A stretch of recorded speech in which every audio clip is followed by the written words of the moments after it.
This poem is called Homophone.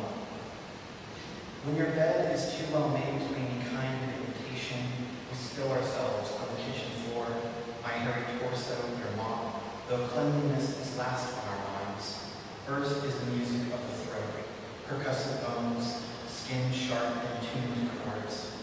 This liturgy comes with parishioners, a circle of olive pits and cigarette butts from the altar of their ashtray. The cold tile holds a black mass, inscribing its demonology down my back. You say you desire me like the sun hungers after the moon. You recite the poem, describe the crescent of my back, the white opacity of my cuticles. I am not the ghost you think I am. I am wholly devout, and you are my fixation, penitent and, I hope, merciful. You sing in your native tongue, wool irony, tucking yourself between my mossy thighs. The air is thick with smoke. You think it's love, but I've heard the expression before. You're a letter off. I whisper back what it is you really need to say. Wool irony.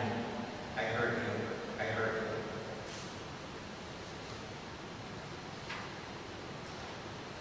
Prophecy for the blind. Mosquitoes' needles are nothing to fear, or so my mother said, brushing their bodies from the air like scraps from a dress she lost interest in making.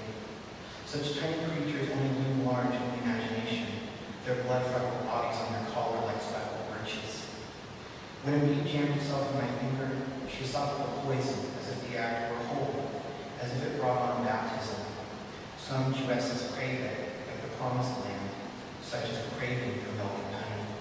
She let the steam drop from her tongue and into the toilet where I was still learning to aim my piss, using paper ducks fixed with bullseyes on their widowed backs as targets. I just did what she told me. I was a good boy. She scolded, "Don't be afraid of butterflies. How could I not with their limited flat and floral cadence? I was too young to tell a butterfly from a moth or a mosquito, too young to know what to be afraid of. My father hadn't converted crystal into liquid yet, hadn't left his needles stripping in the arm of the couch. It was years before the black of my mother's hair would start to wear gray with each brush stroke. If we look at the world once in childhood, as a boy, I was blind. He who loses a year of innocence gains a year of deep certainty at what is uncertain.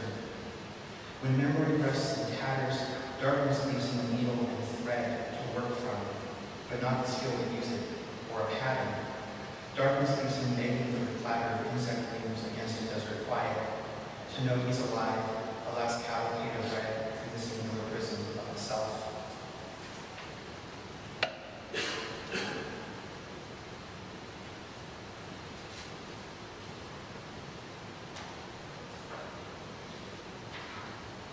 Somnophilia, which is like sleep love, or love of sleep. I watch his muscle body expand and contract with each breath. The voyeur imagines love, unconvincing. Yet in small moments, a finger reaches to scratch an itch I imagine he has. This is the excuse I make to make it all right, to dismiss the notion that my interest is too interested. His head tilts forward, tilts back. He's nodding off. It's beautiful to watch, like blackberries before they're macerated into wine, like a javelin of heron into a lake. His head bobs, his neck tenses and relaxes under each shift of encephalic weight.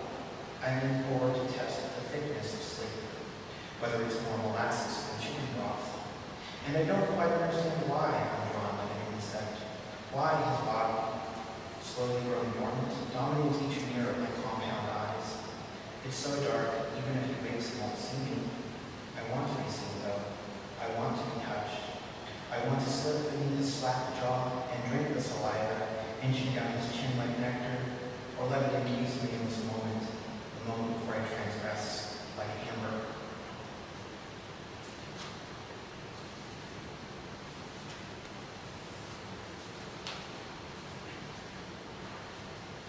Kissing his feet. After shucking them from his soggy sneakers, their tongues hanging obediently deep on the far side of the room, I begin around the base of his ankle, where a scar divides two thatches of hair that had yet to reconcile with each other. My lips were the first to chart this topography, when my teeth still functioned as good as compasses. He never told me how he got it. Childhood injury, he learned once, taking a drag from a cigarette. It's not that I want to clean him. For that, I tell him to need to be a sponge in my saliva like bath salt. But I wanted to taste his wanderings of grease pooling between each toe. But that history only takes me as far as the oniony stench of sweaty armpits at the gym, the sour olives and garlic musk in his favorite restaurants. This is not our history of candles, of stubble and stubble burn, and bowls of spicy wonton soup, of his hard cock rubbing against mine in the shower. He's never called my interest fetishistic, and I don't know how I would respond if he did. Is there a way to explain how sweet tastes, and more than sweet, sour, hot, bitter, and foul? Does he even want to hear? His feet tell me the stories he won't, the slight wobble in his step and childhood gallop, that he favors his right knee because in his first and only car accident, he was hit on the left, that he used to practice ballet but gave up before he advanced much in skill. This I know because of the knobby knuckle on each toe, because of knowledge of feeding. Each of these memories has been woven into his calluses like the viscous beating on a spider web.